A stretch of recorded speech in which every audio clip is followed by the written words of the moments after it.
95% of farmers here are very small farmers. They have maximum 1.3 hectares per farmer, and this is divided in 2 or 3 plots. So they have so little land that they produce very little, so they cannot really target the markets. They are not into the market, they are not businessmen, they are just producing very little for their own families. There could be 2 ways to do that. Either if Georgia could be lucky enough to have big farmlands to give to this land, to these people, but this is not an option. Or the other is if in a way or another you consolidate this production to gain economies of scale. The problem in Georgia is that because of the communist legacy, this concept of cooperatives is very much misunderstood. I think it's even a translation thing. You use the word cooperatives and people think about consolidating the land or kolkhoz. This has nothing to do with that. And a cooperative is a business, it's an SMEs. The only difference is that the owners of the business are the farmers, the members, and they decide to go together to gain economies of scale. So they decide, for instance, that they will put their production together and they will sell together so they will get better prices. Another typical example is storage. It's very expensive for one farmer to have cold storage. But if 10, 20 guys could have a joint storage, they put their production there so they can sell with the prices better. They keep property on their own production. It's simply that they are putting the storage together. There has been quite a number of experiences to develop modern cooperatives in Georgia in the last few years. Some of them have been very successful, some of them have been average, some of them have failed. So we have to look into these examples. For instance, a very nice case is in Ahalkalaki cooperatives to produce potatoes.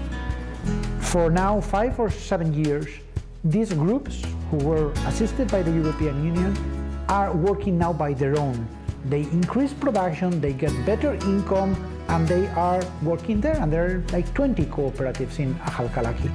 There is also this nice case of the women nearby Tbilisi that they are collecting berries and other forest products, and they do it together and they store them together. It's another cooperative.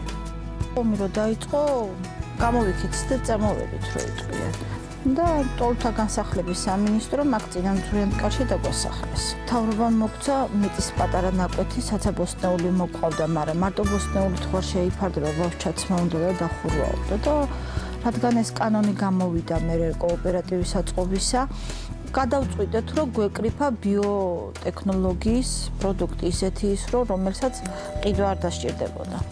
მოტივაციით 1-10 ქალი გავერთიანდით.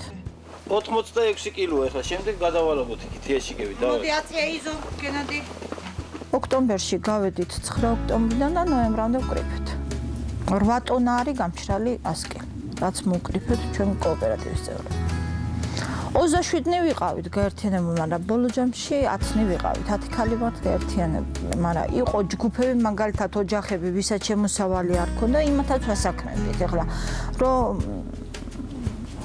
მოგვეკრიფა და სხვა ოჯახებიც მაგალითად წინ წაგვეწია მარტო ჩვენზე ხო არ იყო ლაპარაკი. გადი გამოდი გუთანო. მე მქონდა სამედიცინო სფეროში ნამუშევარი და გამიჭირდა ძალიან უსო ეკლებით გამემსო. ძილებას გამოვიცალე ეკლები მერე და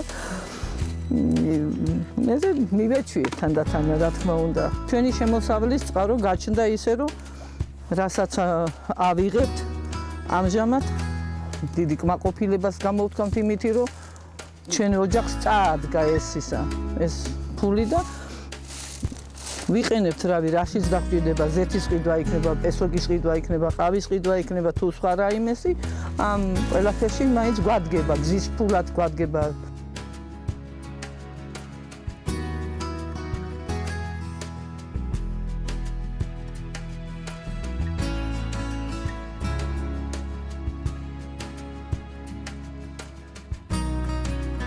გრანტი მოგცა, რადგან რაღაცის დაწყება რომ მოგვეკრიფა, სადმე ხოლმე შემოგვეტანა, რითი აღჭურვილობა გვინდოდა იქ ბოტები გვიყიდეს, იქ ხელთათმანები, იქ ეს ყუთები და ვედრები მოგვაწოდეს. ეს გრანტის სახით ეს საპარნიკე ის გაგვიკეთეს საშრობი და ეს სტელაჟები რომ აი ეს ხო, სტელაჟები, რომელიც უნდა დაგვეყარა და გაგვეშვა. კოოპერატივის წევრებმა გავაკეთეთ, ხარჯი რამდენი უნდა ყოფილიყო, ის რამდენი ყოფილიყო და როგორ უნდა ანაზღაურება უნდა ყოფილიყო და 80 თეთრს ვიღებდით მაგალითად კილოგრამში. ძალიან ძნელი მოსაკრეფი კი იყო, მაგრამ მაინც ჩვენ ვიყავით მუშები, რომლებიც კრეფამდე დავაბარებდით. ადგილობრივ და მე რეალიზაციები წვები არიან, რომლებიცაც მიქონდათ ეს ყველაფერი თავის ადგილზე. როცა კოოპერატივი ჩამოვაყალიბეთ, იმდენი არ აქონდა საშუალება და ის რომ შრალი 100 კილი გაგვეშრო. გრანტის სახით რო ავიღეთ ეს ყველაფერი და ამ ხელა სათბური გაგვიკეთეს, ამ ხელა სტელაჟები გაგვიკეთეს, უფრო მეტად ვკრიფავთ ამ 100 კილსაც და იმ სველზე თუ ვიღებდი 80 თეთრს, ახლა იმდენი საშუალება და იმდენი ფართია, რომ მაგალითად ეს ამდენი 100 კილი გავაშროთ. და ავიღოთ უკვე თუ 80 თეთრს მიხდიდნენ ამაში ორმაგი ფასი, რაც მაგალითად სველში უნდა გადაეხადათ.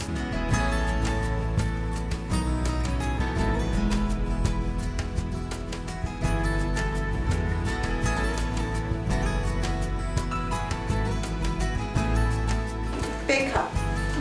სკოლაში რომ მიდიხარ პროფილებს გადაინაოდეთ. კი ეს განონდებით რომ გამოვიწერეთ 100 კილის ის არაფერია, თანხით. სარიცხი მანქანა. ერთი გადახდა გადაგვრჩა.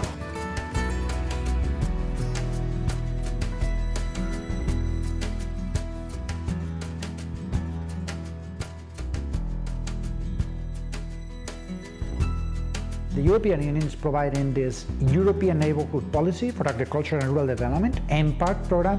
This is a very big program, 40 million euros, so this is roughly 80 million laris. It's the biggest program to the agricultural sector by a donor ever in the history of Georgia as an independent nation. So this is a very big program. Part of this goes to support to the budget of the state, part of this is capacity building, etc., but also part of it is direct support to groups of farmers that want to establish cooperatives. How this works? We have signed agreements with 16 organizations all over Georgia, so every organization is responsible to work in certain districts of the country. So they will get applications, they will screen them, because as I said before, we are not looking just for any group of farmers. We are looking for farmers that are committed to cooperate,